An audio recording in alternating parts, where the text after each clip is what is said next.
Okay, so what's up, YouTube? It's T, and today we have a special guest. We have brother. This is my film best friend.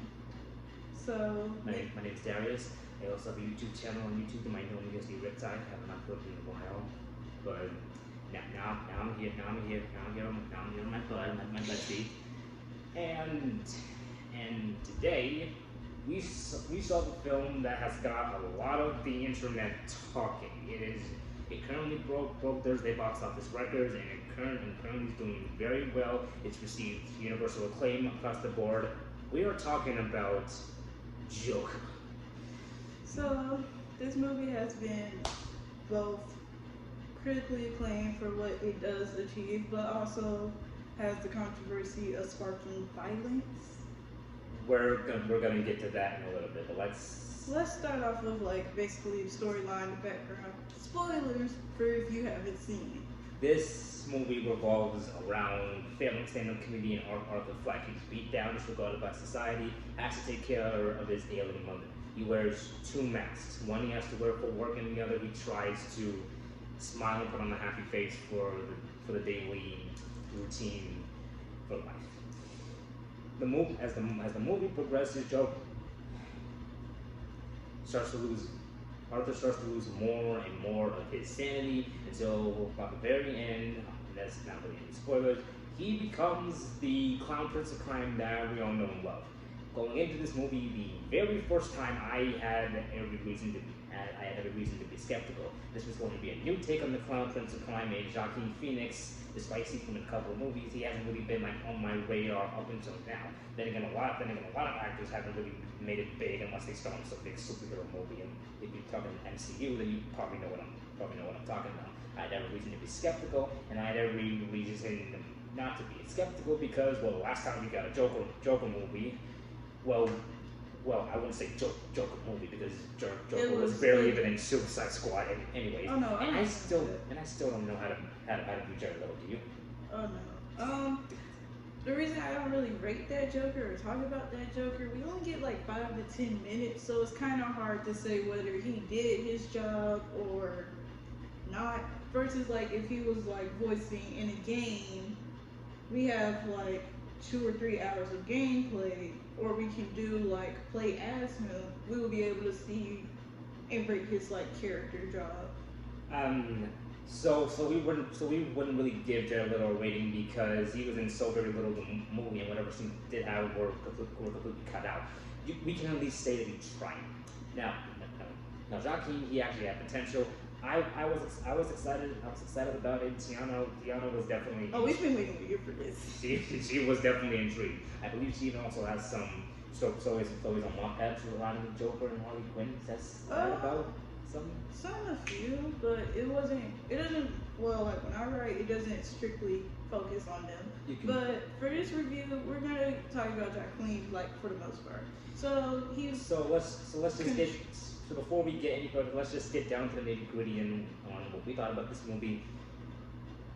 First time I saw this movie, my mouth dropped down to the freaking floor. Like I had to take like another day or so in a second viewing for me to finally get my thoughts down. And me personally, I freaking love this. I freaking love this movie to bits, man. I mean. So this is actually his third time watching it. This is my first time watching it, so he's kind of had to re-see the scenes, see what worked, what didn't work. But as far as I go, I feel like the movie, like I know most people are like, it was a terrible movie, it was trash. I give it like a typical reboot. Like when you go into seeing a reboot, because that's how I would view these remakings of Jokers and Batman. It's a remake. So you have to look at it as its own standalone content.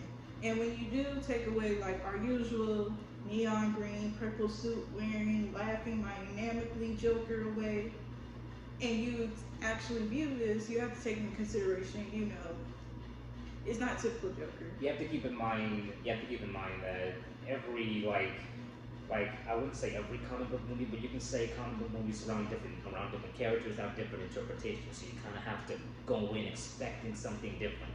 Joaquin Phoenix definitely delivers something different. He is phenomenal throughout. At least in my opinion, he definitely put his heart and soul into this role, both mentally and physically. And I do mean physically. If you saw in the trailers, it definitely looked like there was His spine was like his spine was like and popping out of his ribs were showing. popping his back. His ribs were showing. Like it really looked like his body was about to pop open. He lost at least like 22. Like he lost a lot of pounds for this role, and it definitely shows.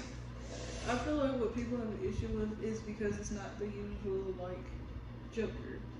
They're used to he's supposed to fall into a vat of chemicals, he's supposed to wear purple, he's supposed to be doing evil just for the sake of doing evil. And not to mention, he also had somewhat of a dislocated jaw because when he got into the vat, he was actually punched in. His Batman was actually around the time Joker actually came around also. So I think you might want to consider that, or maybe that's just another part of the comics. That's actually something to take into consideration though. But for this movie, we don't get the vat of chemicals. We instead get society basically broke Joker. He's constantly, like in the first 10 minutes of the movie, he's flipping a sign around in the streets. This business is going out of business. Business. Oh wow, so business is, okay. He's trying to make the best. He's trying to make the best of it, and these kids walk by, Run down his sign. run off with it, and they decide to beat him in an alley as he chases after for the sign. But not before they plop him with the sign on and leave him in a broken state. Then you have Randall, which there's never a good Randall. Like, you remember Recess? Every time. There's But never I a good I Randall. never understood why he always wanted to snitch like that. There's never a good Randall. Y'all comment down below if y'all ever met a good Randall. Please. In any Wait, this media. gotta be Because quiet. I really want to believe that there's a good Randall somewhere. Aside Randall decides he wants to give Joker a gun. gun to protect himself, and I'm like, okay, that But you- okay, that makes a lot of sense. Okay, that makes It a lot of starts sense. off like that because the news is reporting how there's like these disease rats, there's garbage everywhere, people are rioting and doing different little things. Super cats. Super cats? Super Yeah. rats. Super 'Cause rats. They said there are super rats, and the mayor said to get rid of the rats, we're gonna get super cats. That's pretty much what Murray Franklin made up on the show. Speaking of Murray Franklin, Robert De Niro is Murray Franklin. He could have phoned it in, but he does it, and I'm very glad that he did. Oh yeah, so Murray Franklin actually plays a very important role. So what he does is he's on Arthur's favorite late night talk show, and him and his mother watch it every single night. And the mother's been watching. She's also writing to Bruce Wayne's dad. Wayne. Spoilers if you haven't seen it. Yeah, Wayne. Dang, I can't think of his last name. Thomas Wayne. Thomas Wayne. Penny There we Fleck is go. trying to get a letter from Thomas Wayne while they're watching live with Murray Franklin show. Arthur sort of, I guess, embodies, He already knows looks that. up to Murray Franklin in a way. There was this moment in the beginning where he imagined he was actually on the show and he was friends with the guy. Kind of gives you a hint early on into the mindset that this guy So- is in. Later on, we learned that the reason that Penny, the mom, is writing into Thomas Wayne is because she thinks that Arthur's dad is Thomas Wayne. Which would technically make Arthur and Bruce Wayne technically brothers or stepbrothers, half-brothers. On one hand, I'm like, that would be very interesting if they were related because we always see them go back and forth, but we really don't know what led up to them getting to know each other. We just know Joker was in Ace Chemical Plants and Bruce tried to stop him, but he ends up falling into the vat of chemicals some type of way.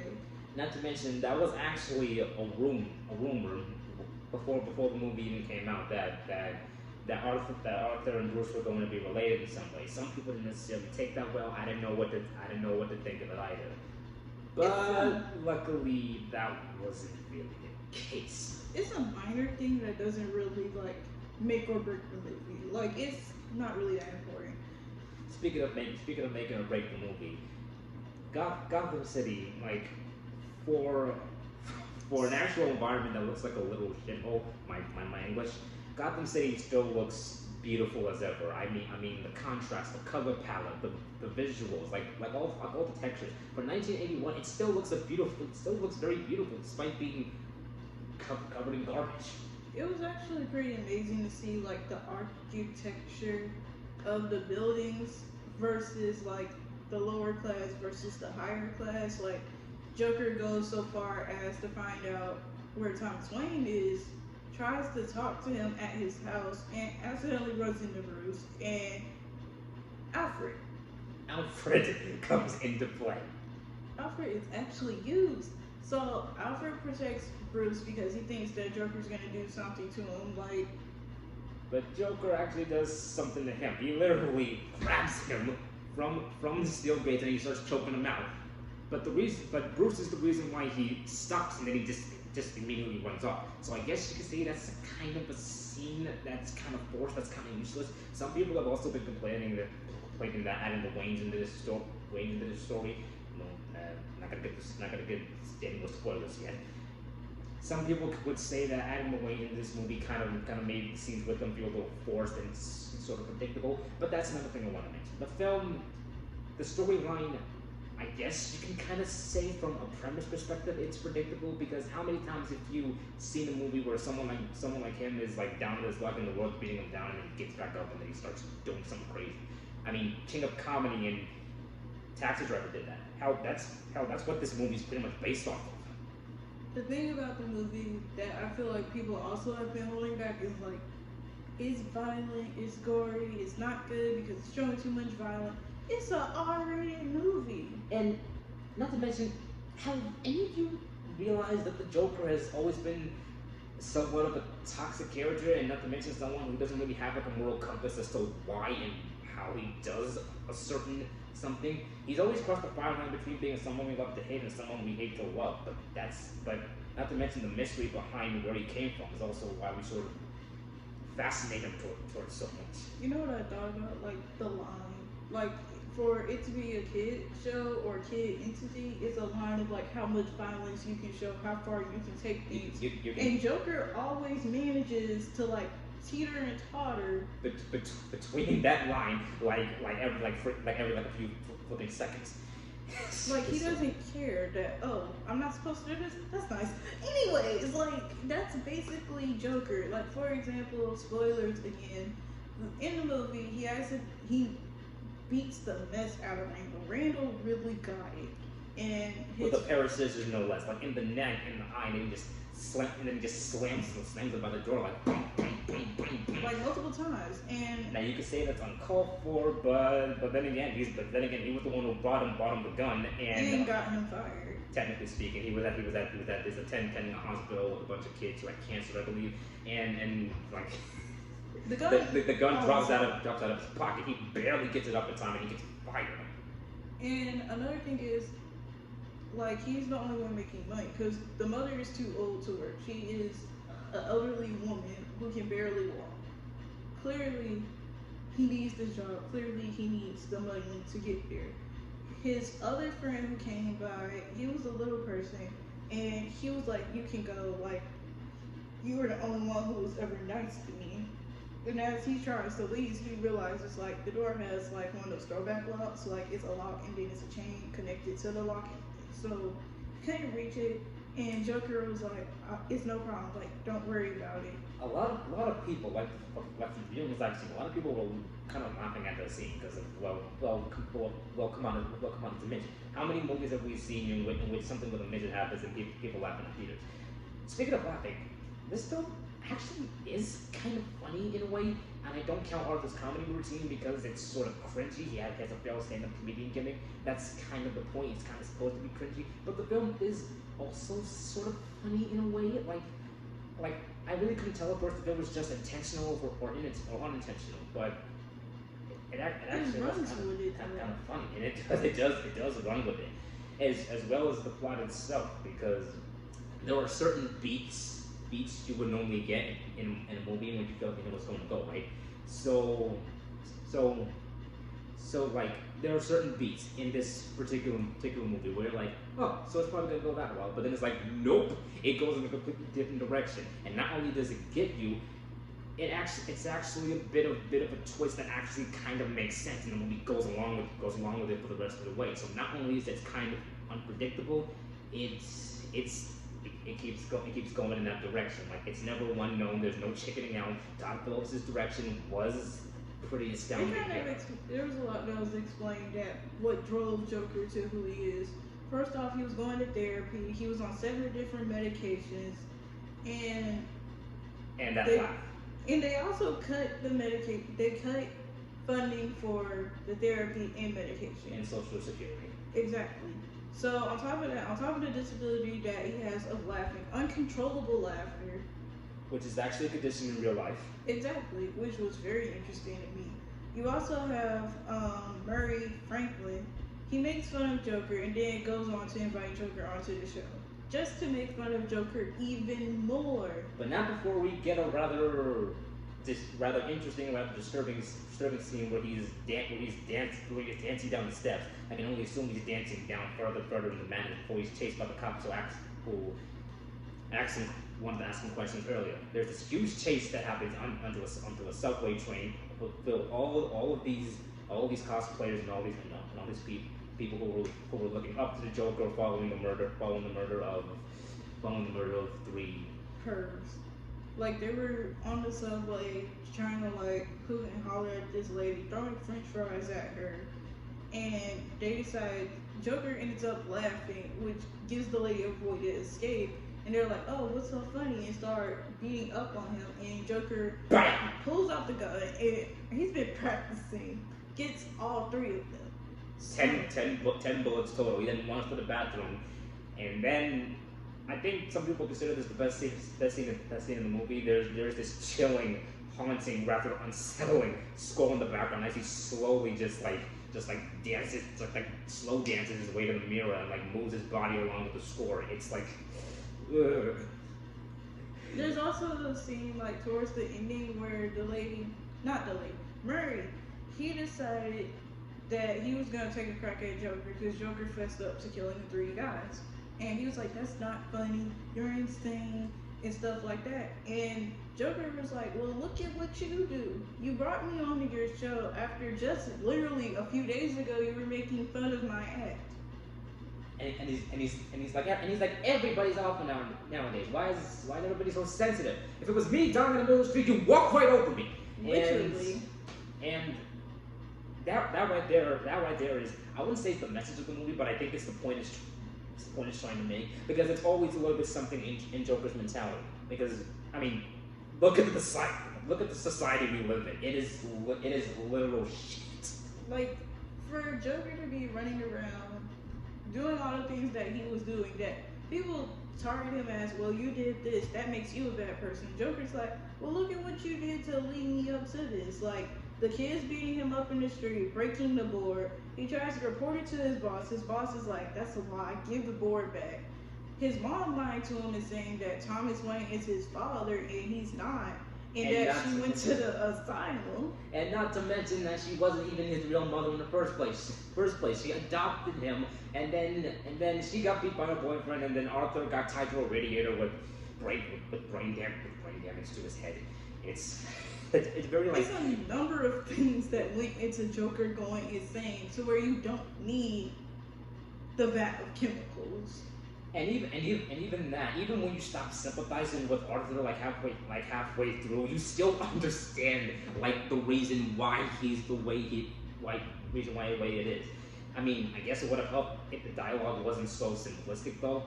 I guess. Well, speaking of problems, yes. Oh yeah. So my problem with the movie, that it's not necessarily a good movie, but it's not necessarily a bad movie either. It's open to interpretation. You don't really need the script writing to make the movie.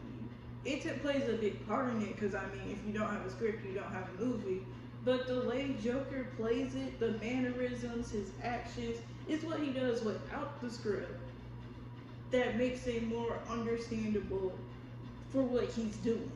If we were to rate Joaquin Phoenix's Joker in between Ledger and Hamill, Nicholson and Leto,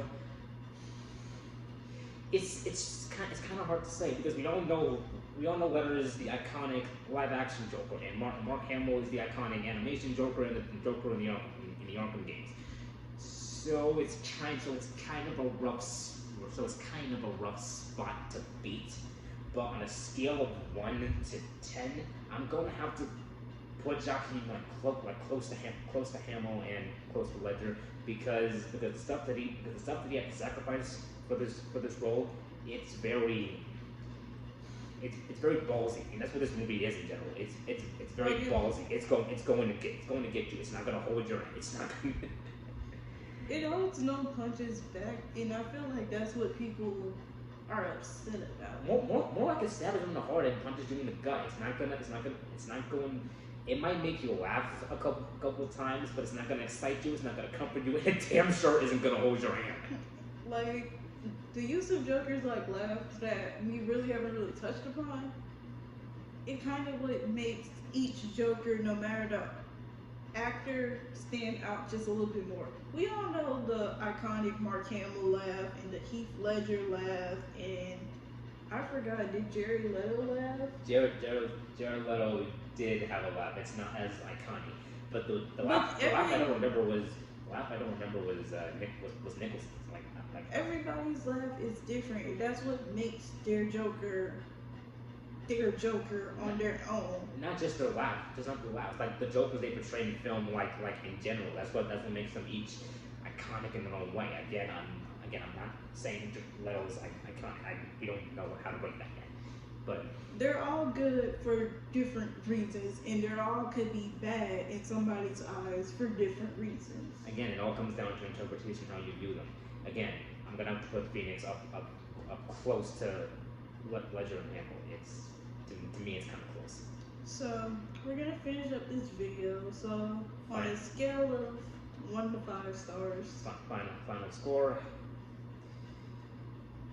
Me personally, third time watching it, I'm still trying to find something wrong with the movie aside from the few little nitpicks.